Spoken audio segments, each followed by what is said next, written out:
ہمارے یہاں ہوا یہ کہ ہم نے لوگوں کے سامنے صورت تو پیش کی، ایک اسکیلیٹن تو پیش کیا،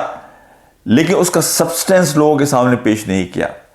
اس صورت کی حقیقت کیا ہے، اس کا پورا بیک گراؤنڈ کیا ہے، اس کا مقصد کیا ہے، اس کا حاصل کیا ہونا چاہیے تھا، یہ ہم لوگوں کے سامنے پیش نہ کر سکے۔ اور اس کو اقبال نے بھی ایک جگہ فرمایا کہ مست رکھو ذکر و فکر و صبح گاہی میں اسے، پختہ تر کر دو مزاج خانقاہی میں اسے،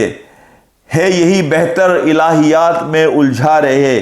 یہ کتاب اللہ کی تعویلات میں الجھا رہے۔ اسے میں کہتا ہوں مذہبی ناخواندگی،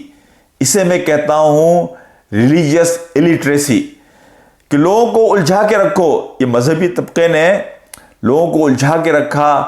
انہی چیزوں کے اندر، بس تمہارا کام تو یہ ہے کہ جا کے نماز پڑھ لو، بس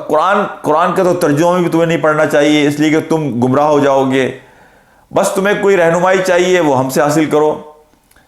یعنی جب لوگوں نے دین کو اپنی معاش کا ذریعہ بنا لیا تو جو قرآن کی آیات میں نے آپ کے سامنے پڑھی جس میں اللہ سبحانہ و تعالیٰ یہ بات فرما رہے ہیں کہ بنی اسرائیل کے حوالے سے کہ ان کے اکثر علماء لوگوں کا مال ناجائز طریقے سے کھاتے ہیں اور لوگوں کو روکتے ہیں اللہ کی اطاعت کرنے سے۔ بالکل یہی معاملہ اسلامی تاریخ میں ہوا کہ لوگوں نے جب دین کو اپنی معاش کا ذریعہ بنا لیا تو اس کے بعد لوگوں میں کنفیوژن کریٹ کیا گیا۔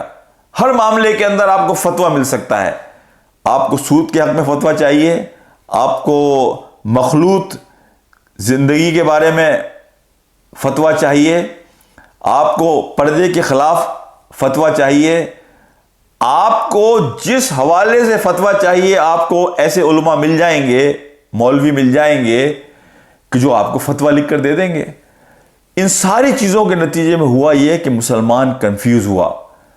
اور وہ جو یکسوئی تھی نبی پاک صلی اللہ علیہ وسلم کے زمانے میں، خلفائے راشدین کے زمانے میں، صحابہ کے زمانے میں، یہ تقسیم شروع ہوئی، اور پھر لوگ بس انہی چیزوں میں، میکینیکل چیزوں میں مصروف ہو گئے۔ نماز کے حوالے سے جو آیات میں نے آپ کے سامنے پڑھی ہیں جس میں اللہ سبحانہ و تعالیٰ، نماز کا مقصد ذکر ہے، اللہ کی یاد دہانی ہے، 5 وقت بندے کو یہ یاد دلانا ہے کہ اللہ سے تیرا تعلق رہنا چاہیے، اللہ تیرے ساتھ ہر وقت موجود رہنا چاہیے، اور تو نماز سے باہر نکل کر جب عملی زندگی میں آتا ہے تو نماز کا مقصد یہ ہے کہ تجھے فاحشہ سے روکے اور تجھے منکرات سے روکے، انڈیسینسی سے روکے، اور کوئی منکر، کوئی ایسی چیز تو نہ کرے کہ جو وکڈ ہو، to prevent you from indecency and وکڈنیس۔